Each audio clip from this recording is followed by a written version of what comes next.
Boa noite a todos que se encontram aqui no nosso salão.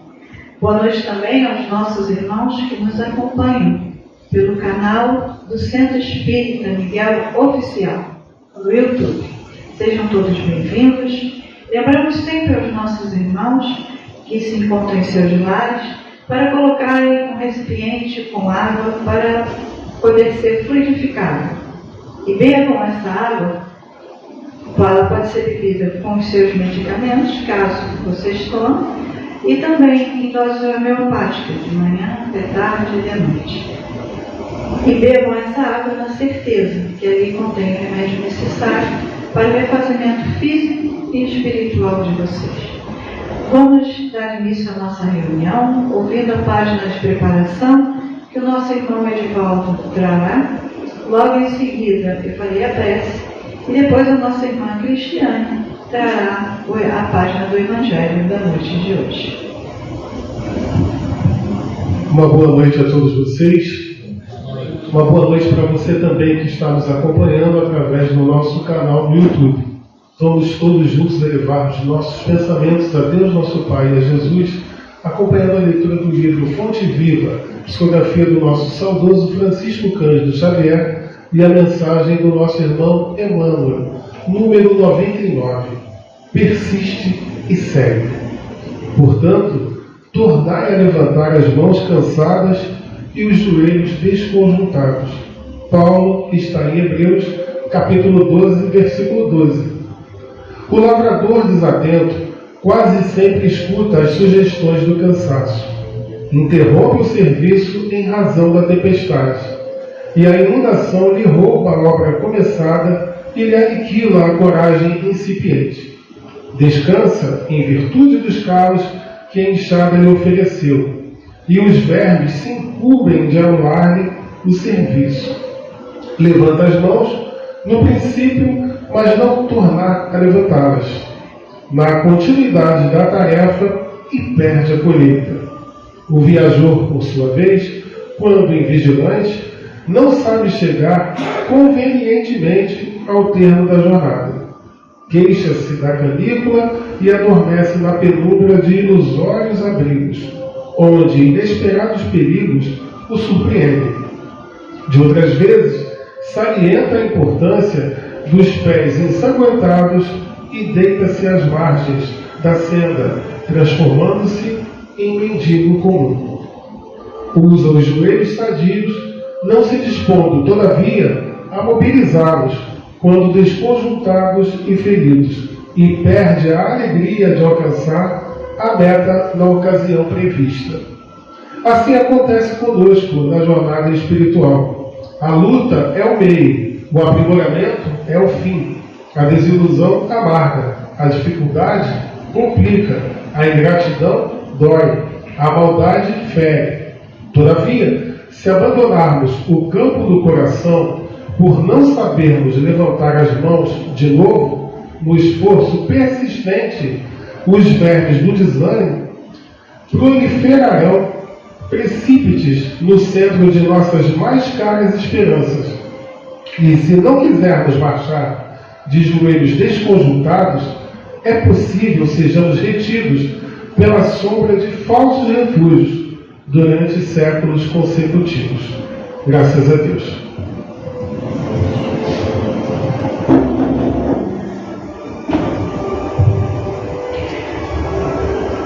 Unimos nossos pensamentos nessas vibrações, nessa mensagem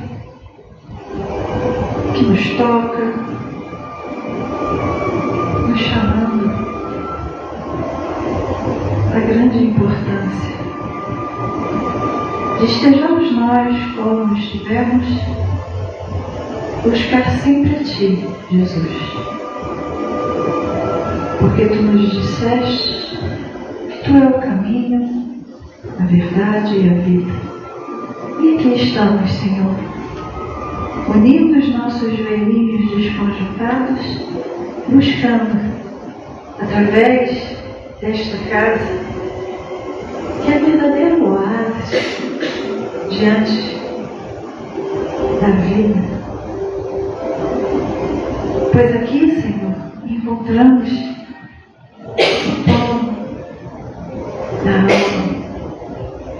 esse pão que nos alimenta. E hoje, Senhor, é mais um banquete que Tu nos oferece. Gratidão, Senhor, por esses minutos que antecedem, né, esse encontro, mas por todo esse tempo que ficaremos aqui, ouvindo a Tua mensagem. Essa mensagem que nos conforta, nos consola, nos orienta e que nos ajuda a caminhar com passos mais firmes para frente e para o alto, dando-nos a certeza de dias melhores, dias de paz. Gratidão, Senhor.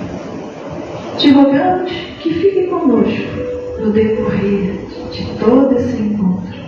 Mas também queremos agradecer a toda essa espiritualidade de luz que nos acolhe,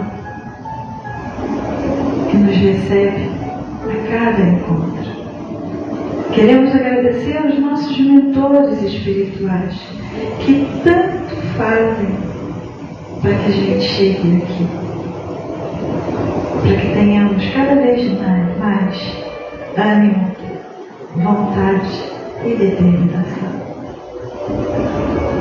E assim, Senhor, envolvidos em tanto amor, nós pedimos a permissão para iniciarmos a reunião na noite de hoje, te dando graças por tudo, Senhor, hoje e sempre. Que assim seja. Graças a Deus, graças a Jesus. Vamos ouvir agora com a nossa irmã Cristiane a página do Evangelho da noite de hoje. Boa noite a todos. Hoje nós estamos estudando, o capítulo 5 do Evangelho, que faz parte das bem-aventuranças, que é o bem-aventurados os aflitos.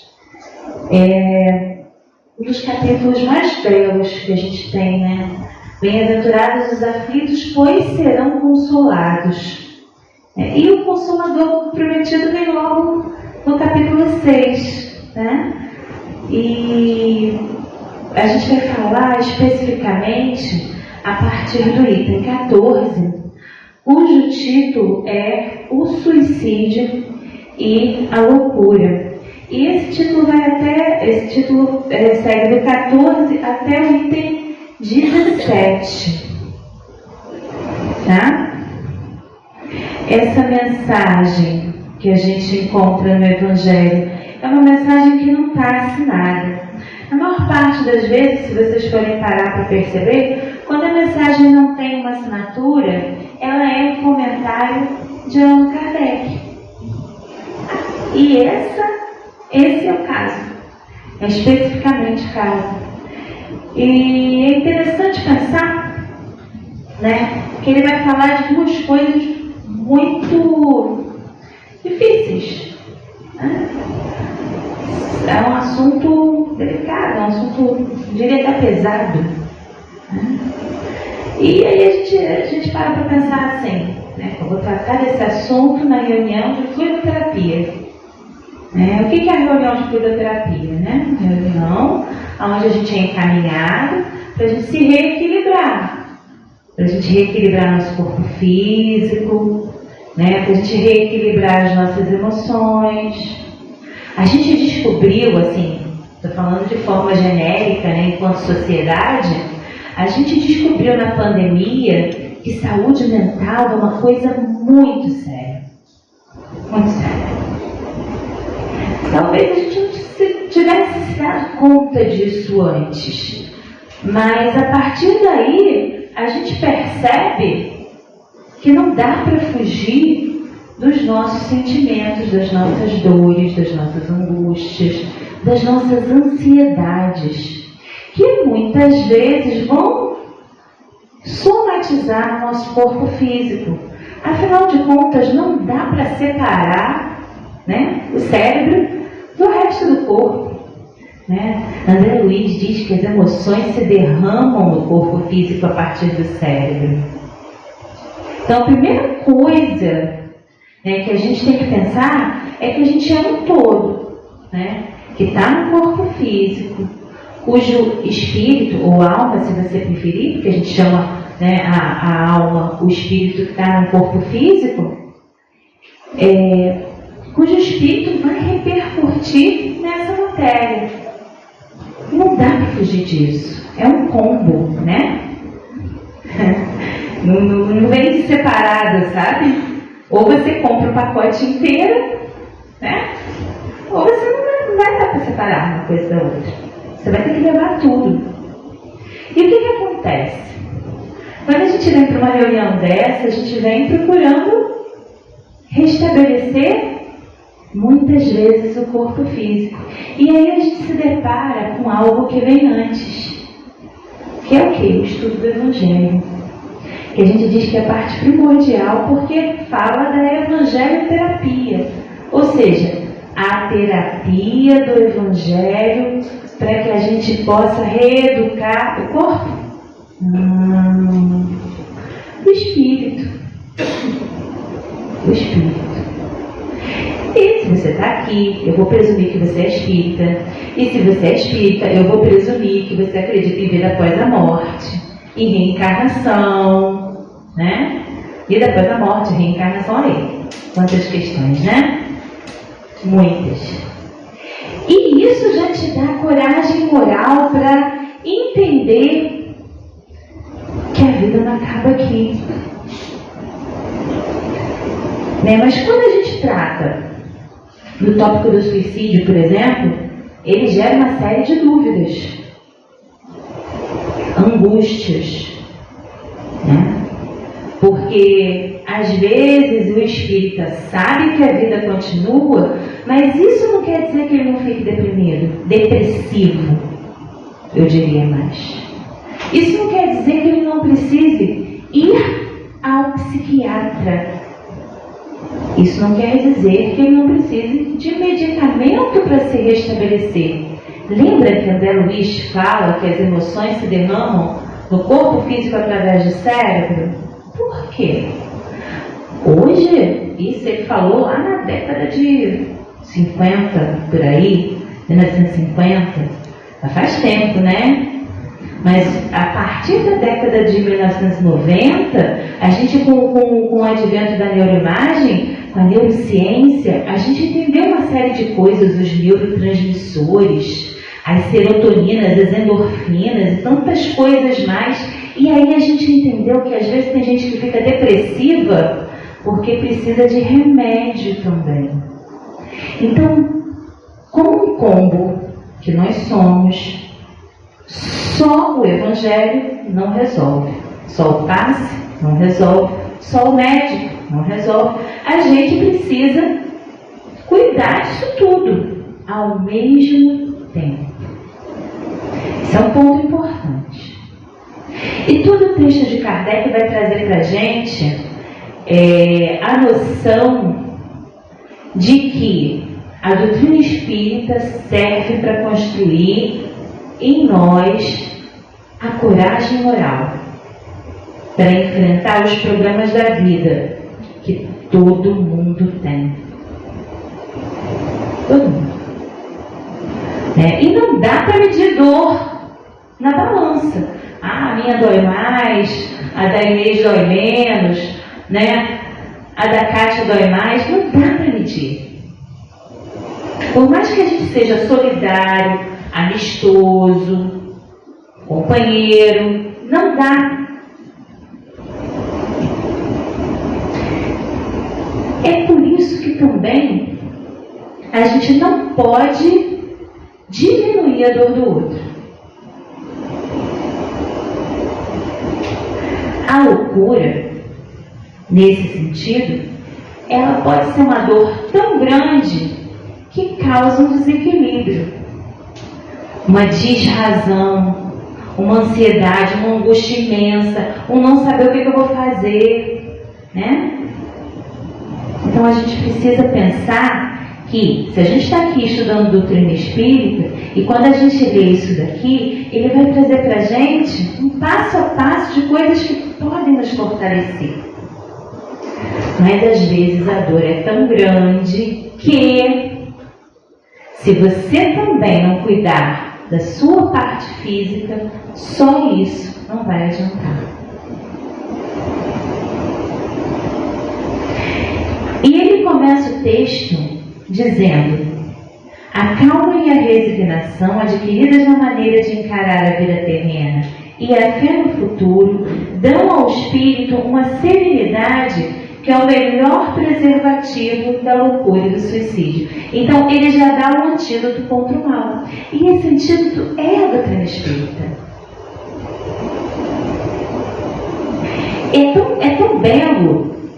Tem um trecho de Kardec na Revista Espírita de 1860 que diz que o Espiritismo torna-nos, pois, soberanamente felizes. Com ele, com a doutrina espírita, não há mais isolamento nem desespero. Ele já poupou muitas faltas, impediu vários crimes, levou à paz inúmeras famílias, corrigiu muitos desvios. Sim, o Espiritismo torna-nos felizes. E é isto que dá a ele esse poder irresistível e assegura que ele terá triunfo no futuro. E aí, quando você lê isso aqui, o meu medo é o seguinte: é que você, como espírita, leia isso e fale: meu Deus, eu já tenho tudo aqui no Evangelho. E que você esqueça que o seu corpo físico vai demandar remédio muitas vezes para se reequilibrar. Por favor, não esqueçam disso. A terapia, a conversa terapêutica, ela nos reorganiza também. E por mais que a gente tenha atendimento fraterno seja muito importante, a gente precisa lembrar da premissa de Kardec de caminhar sempre com a ciência. Sempre. Sem abrir mão das descobertas científicas. Então, é claro que a nossa doutrina, ela serve muito e maravilhosamente bem de consolo, e de antagonista, vamos dizer assim, para quem é materialista, nihilista mesmo, para aquele que acha que morreu e acabou. O problema, ele se agiganta muito, ele cresce demais e fica difícil de combater. Mas quando a gente está muito doente, com a doutrina espírita, a gente tem a consolação de compreender que é passageiro. Porque as vidas se sucedem. E isso aqui que eu estou vivendo hoje, é o quê? Um segundo na existência do espírito imortal? Então, é essa amplitude, é esse olhar de longe que faz com que a gente possa encontrar no Espiritismo esse alívio, essa consolação, esse seguir com os joelhos desconjuntados, como diz Paulo lindamente, esse erguer as mãos para o céu e tentar entender. Se eu estou passando por isso, eu tenho algo para aprender. Porque a doutrina espírita não vai dizer que você está pagando por alguma coisa que você fez. Se você entendeu assim, é melhor se aprofundar um pouco mais na leitura. Certo, tem as causas anteriores e as causas atuais das aflições. Mas também existe a dor do crescimento, você mesmo. E a doutrina, ela é pedagógica. A gente passa por questões que querem nos instruir, nos ensinar. E às vezes essas doenças, elas trazem para a gente a oportunidade de aprender lições dificílimas.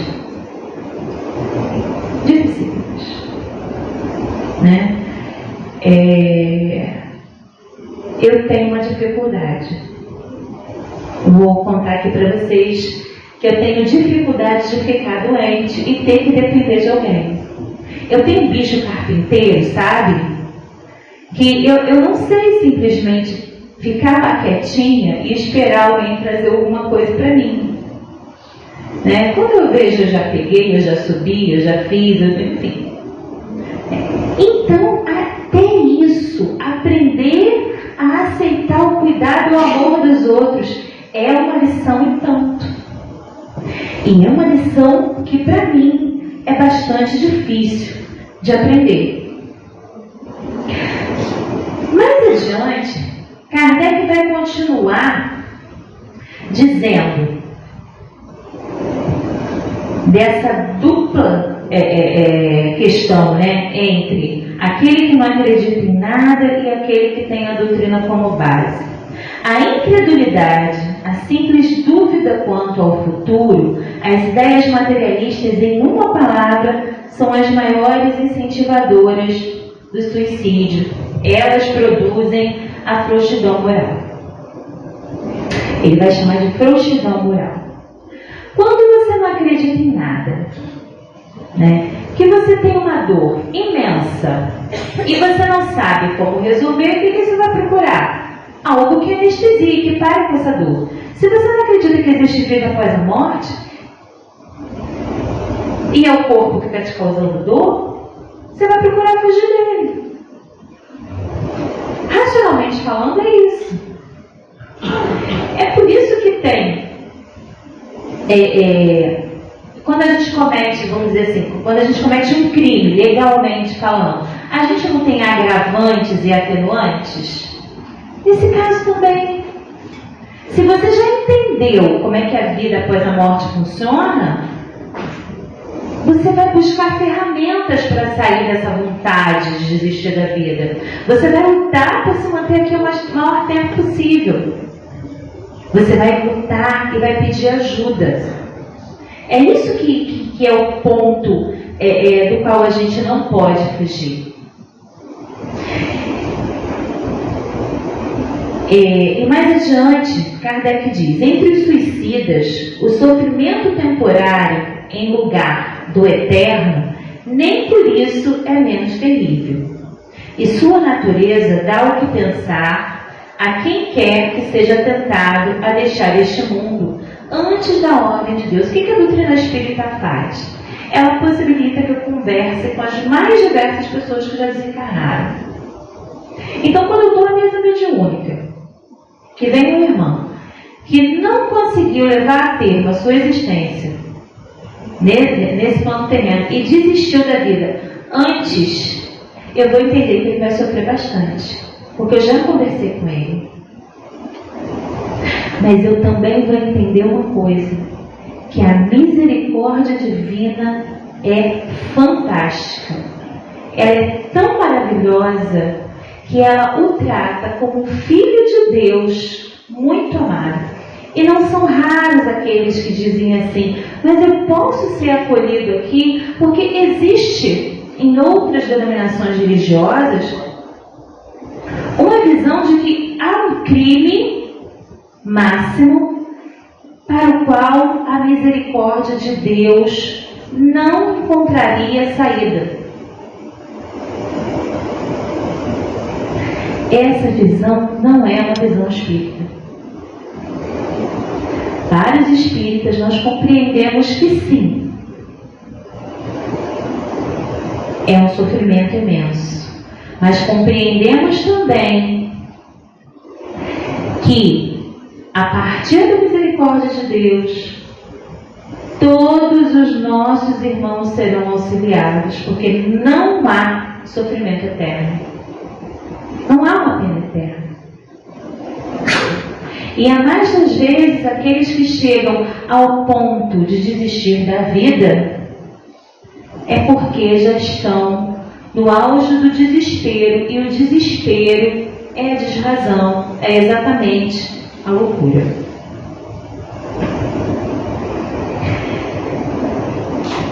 É, portanto, a coragem moral que a gente busca. E essa coragem moral vem exatamente dessa compreensão da continuidade da vida. Mas essa compreensão a gente não consegue, infelizmente, passar por outro só porque a gente aprendeu. Então, no momento que a gente está vivendo, onde a gente tem muitos jovens, muitos adolescentes passando por depressão, crises de ansiedade e tudo mais, a gente não pode entender que apenas a nossa prece vai dar conta de tudo. É importante nunca abandonar a prece. É importante nunca abandonar a sua fé. Mas é importante possibilitar que ele tenha acesso à ciência. E a ciência vai trazer não só o remédio, mas também a terapia e tudo mais que é da nossa época. E quem nos instruiu a isso? O próprio Allan Kardec. Ele chegou a dizer que se em algum momento houvesse alguma divergência entre a doutrina codificada por ele e a ciência, que nós ficássemos com a ciência. E que coisa linda, né? Quanto mais a ciência se desenvolve, quanto mais a ciência se aprimora, mais a ciência se aproxima da doutrina espírita. Compreendendo, né, o quanto a gente é complexo e o quanto nós somos seres, vamos dizer assim, com múltiplas facetas. Até entendendo que a prece alivia as dores. Eles explicam? Não. Eles não conseguem explicar ainda, mas as pesquisas dão conta disso. Com Jesus, o nosso fardo é mais leve, não é assim? O jugo dele é mais suave. Então, apesar dos problemas que todos temos, da saúde que às vezes fraqueja, das questões emocionais que não são poucas, a gente tem que cuidar do que se passa conosco com muito cuidado. Apesar de tudo, hoje a sala está cheia, porque ninguém veio aqui sozinho. Os nossos mentores muito queridos entraram conosco nessa sala. Os nossos amores que torcem por nós, aonde quer que estejam no plano espiritual, percebem a nossa necessidade de acolhimento e vibram por nós. A gente às vezes os chama de anjos da guarda. Eles nos envolvem,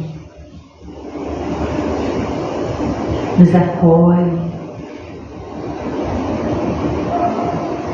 nos ajudam a reequilibrar. Quantas vezes a gente já sentou nessas cadeiras, fechou os olhos e antes mesmo de receber qualquer passe, a gente sentiu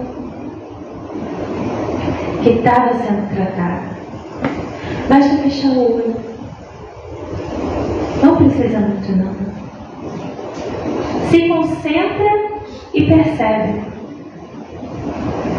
É porque, apesar da gente ter um ambiente preparado para isso lá no passe e tudo mais que daí decorre,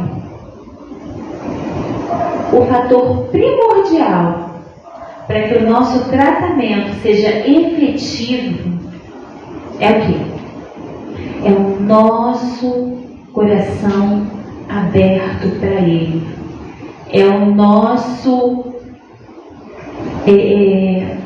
a nossa aceitação de que seja o que for, como for, do jeito que tiver que ser, que a gente está bem acompanhado.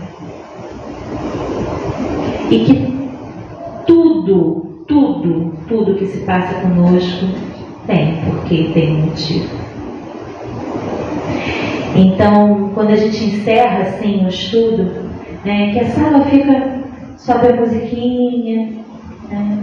Aproveita para fechar o olho, aproveita para entrar em prece, para se preparar,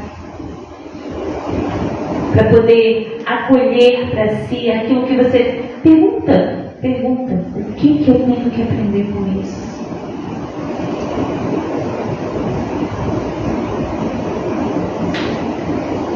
Não dá para a gente de fora responder, mas a gente torce para que cada um consiga encontrar aí, né, o seu para quê. Tá? Muito boa noite a todos e muito obrigada. Gratidão, Senhor, por tantas bênçãos que nos chegaram na noite de hoje, por tantas orientações que nos tocaram o coração. Nós encarnados, mas também aos nossos irmãos desencarnados. Porque sabemos que quantos irmãos se encontram aqui presentes, que vieram em busca desse bálsamo, Senhor, assim como nós. E somos gratos por tanto que recebemos na noite de hoje. Ajude-nos, Senhor, a permanecer com essas vibrações, que possamos ter o ânimo, a vontade, a determinação de continuar com essas orientações no nosso dia a dia e oferecer a quem encontrarmos no caminho. E buscarmos sempre o reforço através do Teu Evangelho, dessa orientação do Evangelho no lar,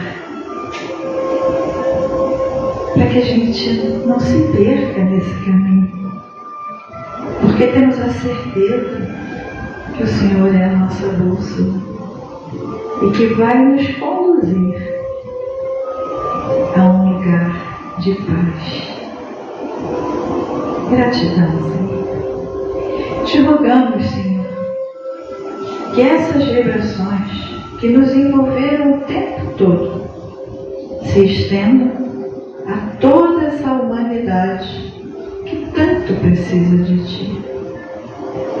Que Teus missionários da luz leve a cada lar, a cada coração, aonde estiver um irmão, essas vibrações, Senhor, para que ninguém fique pelo caminho, para que possamos todos juntos, através do amor, sermos reconhecidos como Teus discípulos. Gratidão, Senhor. E assim, envolvidos nessas vibrações, nós pedimos a permissão para encerrarmos essa primeira parte da nossa reunião. Te rogamos que continue conosco no momento do passe e auxilie e ampare a cada médium, para que ele possa ser a ferramenta mais afiada dos Teus fluidos, Senhor, dando-nos a certeza de sairmos daqui melhores do que aqui chegamos. E assim, Senhor, nós encerramos te dando graças por tudo que somos, por tudo que temos e por tudo que do Senhor recebemos, hoje e sempre. Que assim seja. Graças a Deus, graças a Jesus.